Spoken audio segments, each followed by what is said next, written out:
अध्याय 47। हाल की घटनाओं के बाद मुझे अपने लक्ष्यों को पुनर्गठित करना पड़ा। सबसे पहले मुझे मिल्टीएड्स को उसके अभिशाप से मुक्त करना था और फिर कैस की अधीनता की मुहर को हटाना था। उन दोनों को मेरी मदद की जरूरत थी। कार्य सरल लग रहे थे, लेकिन उन दोनों को पूरा करना कठिन था। ओह ठीक है, कम से कम वे पवित्र साम्राज्य को नीचे लाने से आसान होंगे। आइए सकारात्मक रहें। मैंने अपने लिए खुशी मनाई। मुझे अभी तक दूसरी समस्या का समाधान नहीं सूझा था, लेकिन मुझे पहली समस्या का अंदाजा था। अस्पष्ट कारणों से दिव्य जानवर पिताजी की रक्षा कर रहे थे।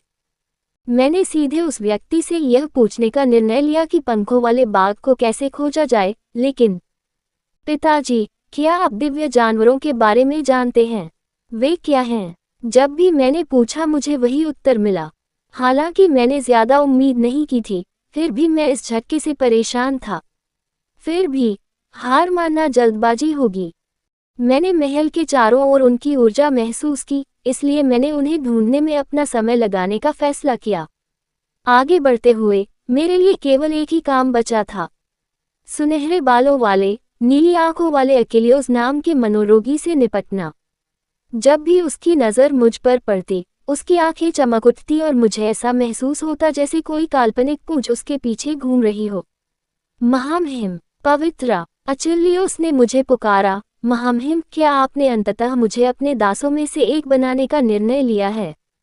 तुम गुलाम क्यों बनना चाहते हो? जब मैं बच्चा था तब से यह मेरा सपना रहा है। गुलाम बनना है। यह आदमी एक फ्रूटकेक से भी अधिक पौष्टिक था। उन्होंने मेरे लिए हेस्काल स्टॉवर खरीदने का कार्य त्रुटिपूर्ण ढंग से पूरा किया, लेकिन मैं अभी भी उन्हें अपना अधीनस्थ बनाने के लिए अनिच्छुक था।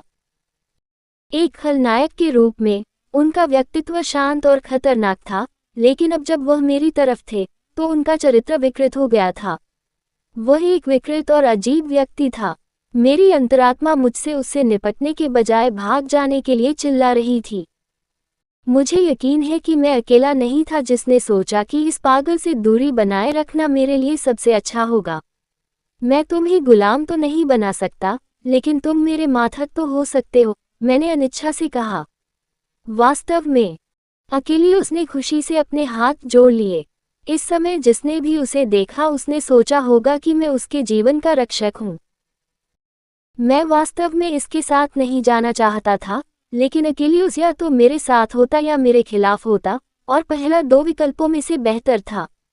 मैंने स्वयं को इस पर सकारात्मक रूप से विचार करने के लिए बाध्य करते हुए एक दस्तावेज उन्हें सौंप दिया। ओह, यह क्या है? ये शपथ से बेहतर है, मैंने कहा। लूसियाना ने मेरे पीछे से आह भरी। उनकी आवाज में उदासी साफ सुनाई दे रही थी क्योंकि एक और गोपनीय दस्तावेज जनता के सामने आया था। ये भगवान के नाम पर तैयार किया गया एक अनुबंध है, अकेलियोस ने मुस्कुराते हुए कहा, जब उसकी आंखें कागज पर पड़ी। सही। ओहो, मैं जानता था कि वियोस साम्राज्य अनैच्छिक, अमानवीय, शोषणकारी और असभ्य था, लेकिन मुझे इसकी उम्मीद नहीं थी। मुझे आश्चर्य हुआ। वह काफी प्रसन्न लग रहा था। अगर आपको ये नापसंद है तो हम यहीं रुक सकते हैं। नहीं, मुझे ये पसंद है। कृपया इसका उपयोग करें। क्या मैं यहाँ हस्ताक्षर कर सकता हूँ? मेरी ओर देखते ही उसका चेहरा खुशी से चमक उठा। हालांकि इसे एक अनुबंध कहा गया था, यह एक अटूट प्रतिज्ञा से अधिक था जिसने ये सुनिश्चित किया कि अकेलियोस कभी भी मुझे धोखा नहीं दे पाएगा। हाँ, जैसे ही आप अपना नाम लिखेंगे, भगवान हमें एक साथ बांध देंगे। मेरी अपेक्षा के विपरीत अकेलियोस अभी भी प्रसन्न लग रहा था। हो, ये जंजीरें मुझे रोकने के लिए काफी होंगी। जब मेरे चेहरे पर घृणा की झलक दिखी तो उन्होंने मुस्कुराते हुए कहा, अगर आप मुझे बड़ा करने जा रहे हैं तो आपको इसके लिए तैयार रहना चाहिए। इससे मैं आपके साथ पूरी तरह जुड़ जाऊंगा। माफ करें, लेकिन एकमात्र व्यक्ति जिसके साथ मैं शामिल होना चाहता हूं वह डैडी है, मैंने अपना मूड खराब महसूस करते हुए जवाब दिया। आह, चिंता मत करो, मैं भी महामहिम के मामलों में शामिल होना चाहता हूँ। आपके ठीक बाद, उसने बिना कोई चूक किए उत्तर दिया। उसने झट से अपना नाम लिख दिया, मानो उसे डर हो कि मैं अपना मन बदल लूंगा और इसे वापस ले लूंगा। जैसे ही उसकी कलम कागज से उठी, एक धुंधली दैवीय शक्ति ने हमें घेर लिया और कागज प्रकाश में गायब हो गया। ओह, कोई सबूत नहीं बचा है। यह अब आपके शरीर पर है। क्या ऐसा है? इसे बाद में घर पर ढूंढ लेना, मैंने जल्दी से हस्तक्षेप किया। अगर मैं इस आदमी को उसके अपने उपकरणों पर छोड़ दूं तो मैं इसे तुरंत नग्न करने की जहमत नहीं उठाऊंगा। क्या आपने वह तैयार किया है जो मैंने अनुरोध किया था? बेशक, आप मुझे कौन समझते हैं? वह हंसते हुए हंसा। मैं चाहता था कि वह बातचीत करने में जितना अच्छा था उतना ही अच्छा कार्यकर्ता भी होता। लेकिन तुमने मुझसे इसके लिए क्यों पूछा? क्योंकि मुझे इसकी ज़रूरत है। मैंने उसकी उलझन भरी अभिव्यक्ति को नज़रअंदाज कर दिया, क्योंकि मेरे पास खुद को समझाने का कोई कारण नहीं था। मुस्कुराते हुए मैं अपनी सीट से उठा और कहा, तो फिर चलो अपने तीसरे अधीनस्थ से मिलें। महल में मृतकों को नहीं रखा जाता था, परिस्थिति की परवाह किए बिना सभी शवों को बाहर फेंक दिया जाता था। अक्विलियोस, लुसियाना और मैं की टिकली जल्द ही एक गोदाम में पहुंची जहां एक विशेष महिला का ताबूत रखा हुआ था। वादा किए गए समय से एक दिन बीत चुका था और मैंने उस आदमी के बदले में मृत महिला के ताबूत पर दस्तक दी जिसे यहाँ आना था। ताबूत का दरवाज़ा खुला और एक भुजा उभरी। मैंने उसका हाथ पकड़ लिया और उसे ऊपर खींच लिया। जैसे ही महिला की नाराज आवाज में कहा गया, तुम इतनी देर क्यों कर रहे हो? तुमने मुझसे वादा किया था। जैसे ही वह ताबूत से बाहर निकली और अपने सामने खड़े समूह का जायजा लिया, उसका मुंह बंद हो गया।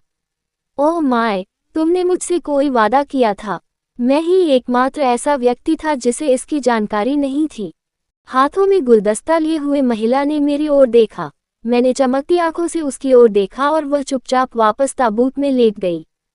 हताशा में अपना सिर हिलाते हुए मैंने अपना सिर ताबूत में डाल दिया। उठो, मुझे पहले ही पता चल गया। क्षमा करें, मिस हेलेन। जब उसने अपना नाम पुकारा तो आह भरते हुए हेलेन अनिच्छा से ताबूत से बाहर निकली। महामहिम, आपको ये स्थान कैसे मिला? उसने कांपती आवाज में पूछा। मुझे तुम्हें देखना था, मैं मुस्कुराया। उसकी ओर देखते हुए अंदर एक और हेलेन लेटी हुई थी। पहली नज़र में यह एक साधारण ताबूत जैसा लग रहा था, लेकिन इसे विशेष रूप से 2 शवों को रखने के लिए बनाया गया था। मैंने लूसी की ओर देखते हुए निर्देश दिया, शरीर की जांच करें। हाँ, राजकुमारी। लुसियाना मेरे आदेश पर आगे बढ़ी और शीघ्र ही अपनी रिपोर्ट दे दी। जैसा कि आपने भविष्यवाणी की थी, ये युवा महिला जेबेस्टियन है ना? मैं इन चीज़ों की भविष्यवाणी करने में बहुत अच्छा हूँ, मैं हंसा। हेलेन के चेहरे से रंग तब तक उड़ गया जब तक वह मृत जैसी पीली नहीं हो गई। उसके सामने राजकुमारी थी, जो स्वयं राजकुमारी की नौकरानी और प्रधानमंत्री अक्विलियोस से प्रसन्न लग रही थी। वह तुरंत समझ गई कि उसकी भागने की योजना विफल हो गई है और अब जीवित बाहर निकलने का कोई रास्ता नहीं है, इसलिए वह अपने घुटनों पर गिर गई। महाराज, मैं आपसे माफ़ी नहीं मांगूंगी। मेरा एक छोटा भाई है। कृपया दया करें और मुझे उन्हें आखिरी बार देखने दें। हेलेन ने विनती की। उसे अपने भाई बहन का चेहरा याद आया। वे दोनों काफ़ी समय से अलग थे और उसने सोचा कि इस घटना के खत्म होने के बाद वे दोनों अंततः फिर से एक हो सकेंगे। अपने आंसुओं को रोकते हुए उसने अपने होठों को चबा लिया। लेकिन मैं तुम्हें मारने के लिए यहाँ नहीं हूँ, मैंने हैरान स्वर में उत्तर दिया। अप्रत्याशित प्रतिक्रिया पर हेलेन की अभिव्यक्ति विकृत हो गई। तो फिर तुम यहाँ क्यों हो? तुम मुझे गिरफ्तार क्यों नहीं कर रहे हो? यह आश्चर्यजनक था। स्मार्ट लोग वास्तव में सर्वश्रेष्ठ थे। मुस्कुराते हुए मैंने कहा, आप सही कह रहे हैं। मेरी अपराधी को खोजने की कोई योजना नहीं थी। क्या आप जानना चाहते हैं कि दूसरों के साथ क्या हुआ? वे शायद अब मर चुके हैं, हेलेन ने जवाब दिया। उसने सोचा कि राजकुमारी की प्रसन्न मुस्कान, जो सतह पर एक बच्चे के लिए उपयुक्त लगती थी, इसके पीछे कुछ गहरा छिपा हुआ था। खैर, यही हुआ, अक्विलियोस ने टिप्पणी की। मैंने पीछे मुड़कर अक्विलियोस की ओर देखा और वह अचानक ध्यान पाकर मुस्कुराया। यह एक नकली मुस्कान थी जिसने किसी को मूर्ख नहीं बनाया। तो इस सब में भाग लेने का आपका उद्देश्य क्या था? मैंने पूछ लिया। हेलेन ने नीचे फर्श की ओर देखा। उसका पहले ही पता चल चुका था, इसलिए इस समय कुछ भी छिपाने का कोई मतलब नहीं था। मेरे पास कोई विकल्प नहीं था। मुझे पैसों की जरूरत थी। मेरी जिंदगी खतरे में थी। इसलिए मुझे उनकी बात सुननी पड़ी, उसने सूंघते हुए कहा। योजना कुछ समय से चल रही थी, लेकिन फिर महामहिम को अचानक पवित्र साम्राज्य की यात्रा करनी पड़ी, इसलिए इसमें अपेक्षा से अधिक समय लग गया। इसीलिए, हालांकि हेलेन के आंसुओं ने सहानुभूतिपूर्ण अकेलियोस को जीत लिया, लेकिन मुझ पर इसका कोई असर नहीं हो रहा था। वाह, तुम बहुत अच्छी अभिनेत्री हो, मैंने ताली बजाई। क्या, तुम्हारा क्या मतलब है? आप ठीक ठीक जानते हैं कि मेरा क्या मतलब है। आपने कहा था कि आप पैसे के लिए बेताब थे। लेकिन सच में, आप पैसे से नहीं, बल्कि अपने भाई बहन से बंधे थे, नहीं? मुझे यकीन है जब वे इस योजना के साथ आपके पास आए थे, ये वादा करते हुए कि यह होगा केवल एक छोटी सी भूमिका, उन्होंने आपके भाई बहन के जीवन को संपार्श्विक के रूप में इस्तेमाल किया। क्या उन्होंने आपको बताया था कि चूंकि पिताजी महिलाओं के महल से छुटकारा पाने में व्यस्त थे, इसलिए आपके लिए उनसे संपर्क करना आसान होगा? और उसे अपनी सतर्कता कम करने के लिए कहें, है ना? एकमात्र कारण जिसके कारण आप डैडी के साथ उनके प्रेमी के रूप में रह पाए, वह ये नहीं था कि आप दोनों एक वास्तविक रिश्ते में थे, बल्कि इसलिए कि आप दोनों के बीच किसी प्रकार का संबंध था। सौदा। मैंने हेलेन की अभिव्यक्ति को स्थिर होते देखा, और उसने सावधानी से अपनी पसीने से भरी हथेलियों को पोंछने की कोशिश की। उसने कुछ नहीं कहा, लेकिन उसकी चुप्पी एक स्वीकारोक्ति के समान थी। मैंने सुना है कि आपको खालीपन है, लेकिन वास्तव में यह आपका भाई बहन है जो उस बीमारी से पीड़ित है ना? मैंने आत्मविश्वास से काम जारी रखा। जब उसकी आंखें झटके से चौड़ी हो गईं, तो मेरी मुस्कुराहट भी चौड़ी हो गई। आप सोच रहे हैं कि मुझे कैसे पता चला, है ना? ऐसा इसलिए है क्योंकि मुझे आपसे दिव्य शक्ति का एहसास होता है। खालीपन एक ऐसी बीमारी है जो पीड़ित की सारी ऊर्जा खींच लेती है। जो लोग इस स्थिति से पीड़ित थे उनके शरीर में दैवीय शक्ति को बनाए रखने का कोई रास्ता नहीं था। हालांकि हेलेन के शरीर में रहने वाली दिव्य शक्ति मूल रूप से उसकी नहीं थी, मुझे पता था कि यह कहां से आया है।